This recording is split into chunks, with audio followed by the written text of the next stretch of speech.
big Desperate Housewives fans out there, we have just entered Fairview, and today we get to drive you down Wisteria Lane. I will point out and talk about houses on the left. We'll loop around, come back up the street, and I'll do the other left. Here we go. The first house on the left was actually the sorority house from the movie Animal House. Again, one of my favorites. Next door, the yellow house of the Collins belongs to Gabrielle, played by Eva Longoria Parker. Next to her, we have the original 1313 Mockingbird Lane, home of the Munsters. The next yellow house on the left belongs to Susan, who's played by Terry Hatcher on the show.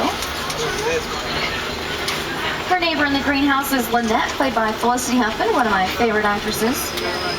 And as we're driving down here, you see a lot of wisteria around, of course. What would Wisteria Lane be without it? And it does survive all year long here because if you take a closer look, you'll notice those flowers are just a little bit fake. Teensy bit. Then the pink house at the end of the block belonged to Edie, who was played by Nicolette Sheridan.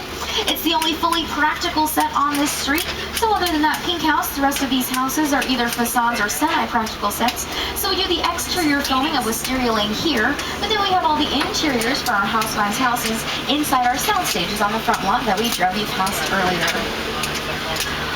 Also, this street used to be called Colonial Street. We had tons of productions filmed here over the years. I pointed out a couple of them. But then when Desperate Housewives came on the air, we renamed it Wisteria Lane. On the other left, there's a big bright blue house belongs to Ms. McCluskey.